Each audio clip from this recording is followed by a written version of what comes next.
At mga Valentine show dinaksa ng mga nagmamahalan. Tila hinakarana ang mga magsing irog.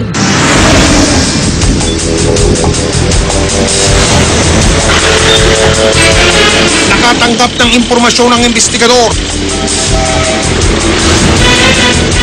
Ang ST KTV Bar sa Port Avenue sa lungsod ng Caloocan may inahanda rin daw na espesyal na pagtatanghal sa araw ng mga puso. Pero ayon sa aming informante, ang kanilang ipapalabas, labag sa batas.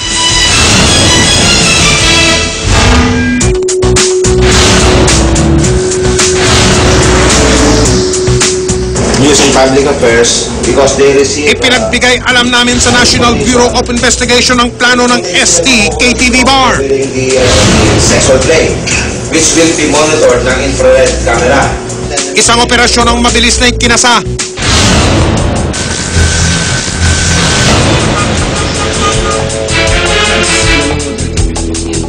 Sa labas ng bar, halatang kakaiba ang gabi ito. Alas 8 ng gabi nagsimulang dumating ang mga customer ng ST. 150 piso ang entrance fee. Ang hindi alam ng ST, kasama na sa pumasok ang NBI at ang investigador. Nakabang na rin ang ibang operatiba sa paligid.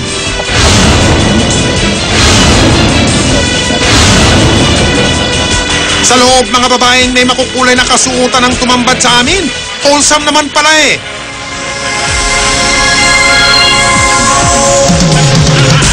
Maya-maya pa, may nagpakitang gilas na. Nagulat kami nang biglang nawala ang nagsasayaw. Pero mas nakakagulat nang siya ay bumalik. Nawala ang kanyang saplot. Net na lang ang kanyang suot. Matapos ang isang kanta, pati ang net na naglag na.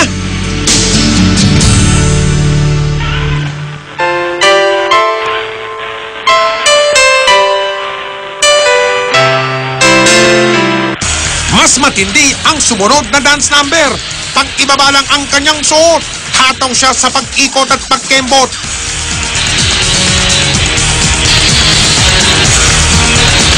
Nag-split, nag-acrobatic ng walang saplot.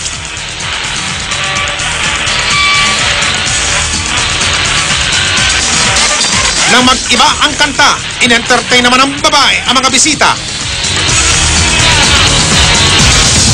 Mag-aalauna ng madaling araw, isang babae at isang lalaking nakahubad ang nagsayaw.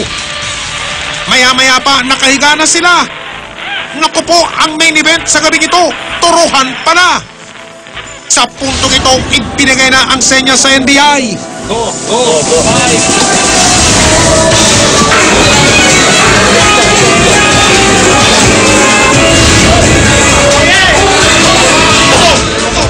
Arestado ang babaeng performer. Binigyan siya ng NBI ng pantakip sa katawan.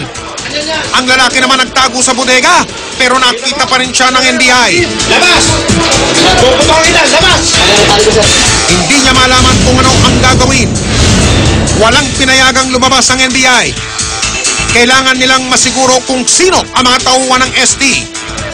Sa labas naman ng bar, biglang uminit ang sitwasyon. Pinapapasok ng NBI ang ilang tauhan ng ST pero ayaw nilang sumunod.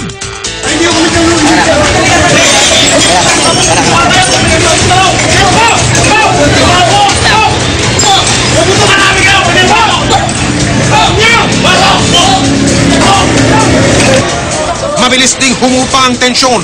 Kumalma ang mga taga-ST. Sa ilaw dito. Sa dressing room, binigyan ng pagkakataong makapagtiis ang dalawang nahuli sa akto ng pagtatalik.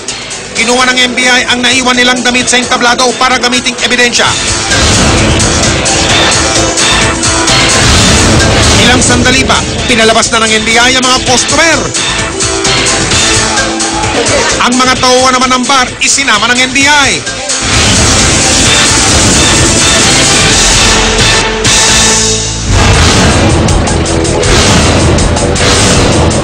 Sa tanggapan ng NBI, kinilala ang mga floor manager ng ST na sina Ramil Gonzales at Alminda Bardin. Kanya-kanya sila ng palusot. Kailangan nakaranas kasi ng ganyan. Yung talagang pinakaano nahanap ng tao, show. Yun na yung binigay.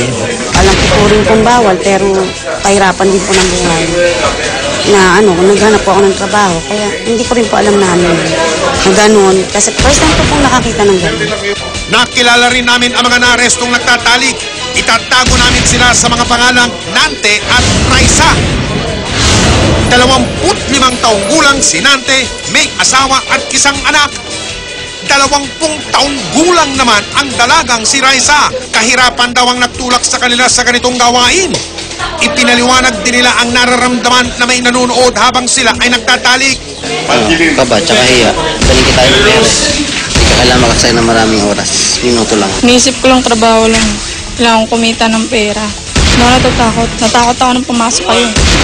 Tig 1,500 piso raw ang bayad sa kanila sa gabing ito. Kinasuhan ng NBI sina Ramil Gonzales at Almida Barbin, pati na sina Nante at Raisa. Kasama rin sa kinasuhan ang nakatalang may-ari ng ST na si Roberto Mercado.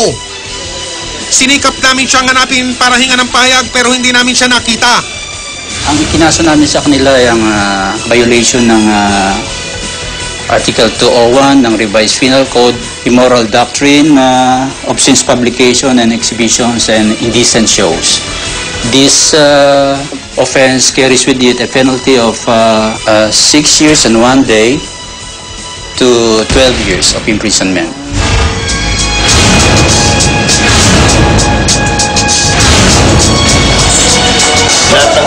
Tuluyan ang ipinasara ng lokal na pamahalaan ng Caloocan ng ST KTV Bar. Salamat po sa inyong aksyon pero mas maganda po sana kung nauna niyong nalaman at inaksyonan ang problemang yan. Responsibilidad po ng bawat lokal na pamahalaan na gawing malinis at ligtas ang kanyang nasasakupan. Kaya't ang mga ganitong negosyo, huwag nyo rin sanang tatantanan.